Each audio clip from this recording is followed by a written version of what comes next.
Hello, welcome back. I'm Statman Dave, and today we're going to be taking a look at how Bruno Fernandes and Paul Pogba can line up for Solskjaer's Manchester United. Taking a look at potential transfers, formations, and tactics. If you haven't already know, we've got a Patreon. If you guys want to get involved, there's a link in the description below. Basically, we're bringing you some exclusive Patreon-only content on a weekly basis and a little bit extra to our usual videos. Take it as supporting the channel. Get into the link in the description below and join right now. But also, if you've got a question for me, get it in the comments below using the hashtag AskDave, and I'll answer one of those at the end of the next video. Anyway, let's get this party started. The January signing of Bruno Fernandes has taken Manchester United to a new level this season. With the side unbeaten in all 9 games, Fernandes has featured in, scoring 22 goals and conceding just twice. And with 2 Player of the Month awards in his first 2 months at the club, Fernandes already looks like an integral part of Solskjaer's plans. This season, the Norwegian manager has largely lined United up in a 4-2-3-1, but has tinkered with other shapes. Since Bruno's arrival, he's played at number 10, either in a diamond, a 3-4-1-2, or the usual 4-2-3-1. Supporting the Portuguese Magnifico has been Fred, with either Nemanja Matic or Scott McTominay. And with 6 wins out of 9, it's been a winning formula. Prior to Fernandes' move to Old Trafford, Paul Pogba was top of the midfield pecking order. He topped the charts for Manchester United last season in passes, shots, chances created, dribbles completed, goals and assists. He even made a quick start to this season as well, before ankle problems saw him miss 40 games for Manchester United, equating to around 195 days of action. No doubt Pogba's absence has made it easier for Fernandes to step in as United's creator-in-chief. But when the Frenchman returns to fitness, how will that impact Solskjaer's team selection, and can the pair play together? Get into the comments below and give me your opinion. On paper for me, absolutely yes, it will work. They should not only be able to function together, but their different skill sets can actually see them thrive. If we're talking generally through their time at Manchester United, Pogba has proven himself to be more of a central midfielder or classic number 8, with his actions coming largely in the middle third, with 43% of his passes coming from his own half this season. Compare that to Bruno Fernandes, who is more of a number 10 or a playmaker that largely operates in a band behind the striker, with just 25% of Bruno's passes coming in his own half. Whilst the pair have been used in different tactical roles under Solskjaer, they've both excelled in their short stints in the starting 11, which suggests they could easily fit into the same first team. Prior to his ankle injuries, Pogba was deployed in defensive midfield alongside Scott McTominay. From this deeper position, Pogba could dictate United's play and possession, with Pogba having more touches than any other United player in the opening 4 Premier League games of the season, whilst using his ball-carrying ability and long passes to create chances for his teammates, highlighted perfectly by his 2 assists on the opening day against Chelsea. The first for Marcus Rashford. Pogba in possession his own half, he passes it to Wan-Bissaka, on to Lingard, and then gets it back before he clips a lovely ball over the top for Rashford to put the ball into the back of the net. A superb assist.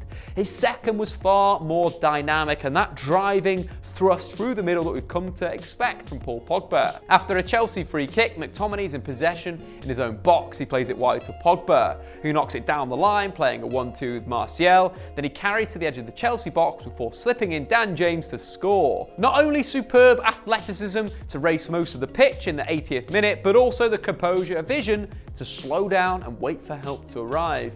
Keeping Pogba deeper will allow him to continue the use of these skills, whilst having Fernandes at 10 means Pogba doesn't have to both start the attacks from deep and then get into the box to play the final pass, as Fernandes has shown himself to be more than capable of doing this, better maintaining the balance and structure of the side. What's important to note, however, is from these positions, both players drift and surge into where the space is. Against Watford, the central space behind the striker, where Fernandes likes to operate in, was congested by Watford's midfield.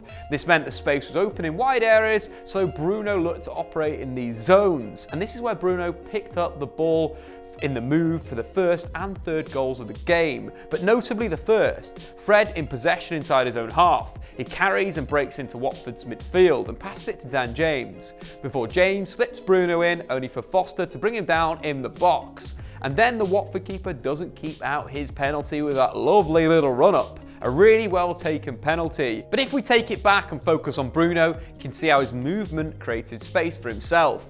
When Fred picks it up, Bruno is almost on the touchline, in space behind Decore, who's covering the Watford right back.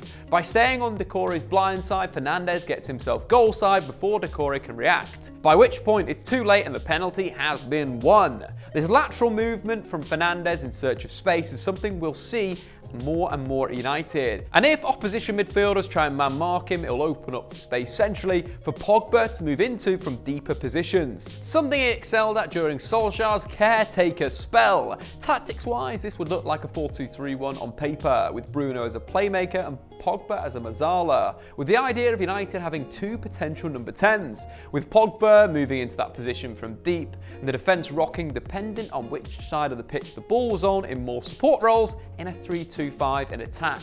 The width provided by the left and right wingers would really stretch the space out and open up those little pockets of space, the inside left and the inside right channel. Potentially on either flank, United could have Marcus Rashford and Jadon Sancho.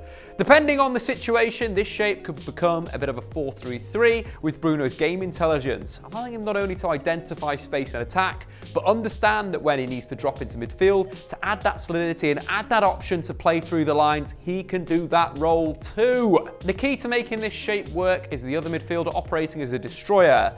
The pairing of Fernandes and Pogba should see United dominate the majority of possession, with two ball-playing centre-backs. Medium progression into midfield shouldn't be a problem, so the defensive midfielder wouldn't necessarily have to operate as a playmaker. Matic would be the immediate option to sit in front of the defence, but with him turning 32 this year, he may be unable to cover those wide areas as effectively as he has done previously in his career. So moving forward, Scott McTominay would be a medium-term solution. He's got the physique as well as the intelligence to play in that position. Not only does he win more tackles and interceptions per 90 than Matic, but he's got a very impressive tackle win rate of 75.5%, a rate bettered only by tackling specialist Aaron Wan-Bissaka at United. The alternative shape could be, though, a 3-5-2. This shape would allow both Pogba and Bruno to alternate to rock into that number 10 area, whilst the extra central defender will give more protection against the counter-attack and allow the defensive midfielder to be less disciplined than in the 4-2-3-1. This could allow Fred to be drafted in as United look to further dominate possession. This shape, despite looking defensive on paper, could actually give United another attacker. Open brackets, see Nagelsmann's Leipzig, close brackets, with both wing-backs and central midfielders joining the strikers.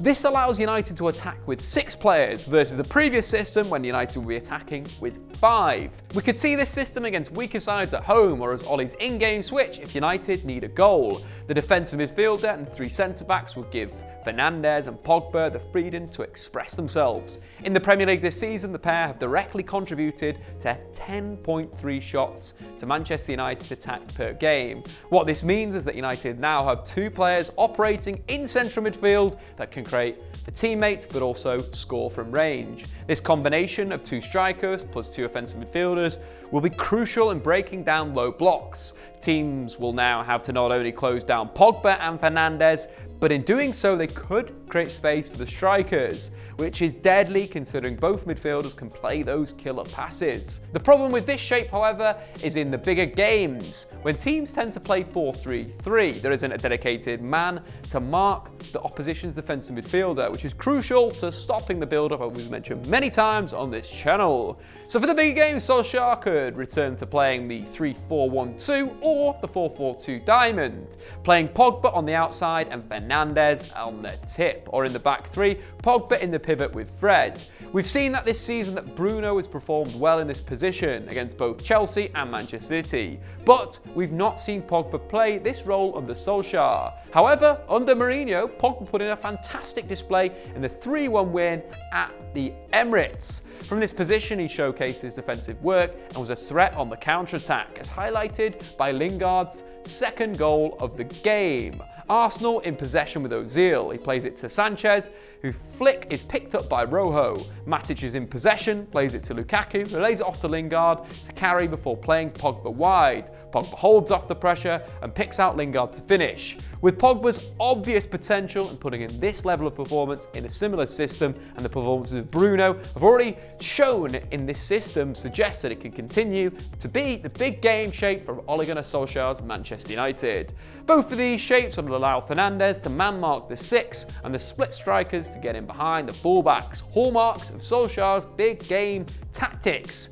Whilst Pogba can succeed in both systems, as we saw under Mourinho, as well as in the diamond under Solskjaer last season, but also during his time in Turin with Juventus. When talking about playing two top-level attacking midfielders in the same system, the same question tends to pop up, and that is work rate. And that's not really inherently a bad question. Over the years, there's some of the best attacking midfielders or creative midfielders will be passengers when their sides don't have the ball. Take Riquelme as a classic example of that. But this isn't the case with Fernandes and Pogba. Pogba gets a bit of a bad rap for not working hard enough, but that simply isn't true. In the Premier League last season, Pogba made 2.1 tackles per game, and this season it went up to 2.4. Pogba shines when he's given the responsibility, and his most impressive performances came at the 2018 World Cup in defensive midfield, where he was making 3.7 tackles per game.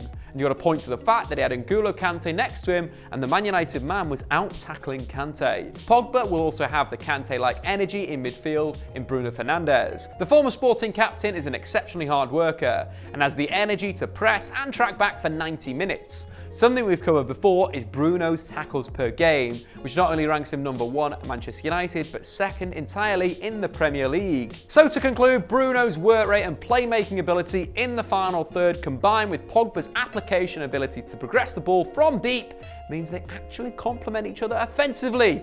Add that to the excellent 1v1 defenders behind them and the potential of Scott McTominay as a number 6 as a destroyer, and Ole Gunnar Solskjaer pretty much has all the right tools to get the best out of the pair, as well as the tactical flexibility to shift a 4-2-3-1 in most games, to a 3-5-2 when chasing, to a 4-4-2 diamond, or a 3-4-1-2 when they've got to play split strikers in the bigger games. But now it's time for Ask Dave, the part of the video where we answer one of your questions from the previous video. This week's question comes in from Clay Wandera, but there were a few on this topic in the Who Replaces Aubameyang video. So let's do it. What do you think of Victor Osimhen from Lille as a replacement? #AskDave. Well, he's got the raw attributes to be perfect on that left-hand side striking position. He spent most of his career playing as a centre forward. He scored 18 goals in 38 games in all competitions for Lille this season. He scores a lot of his goals from making runs in between the centre backs.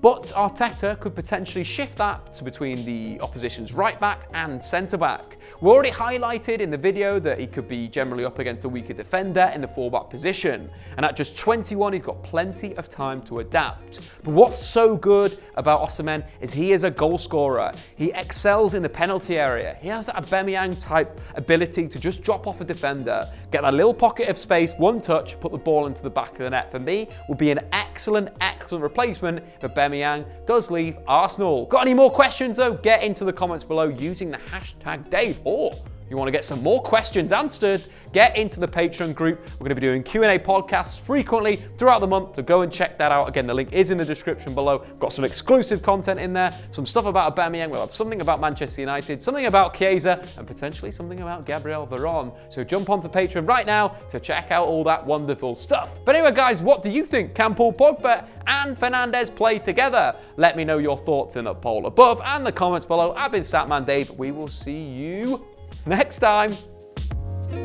Thanks for watching. If you've enjoyed this video, why not check out some more content on the Statman Dave YouTube channel.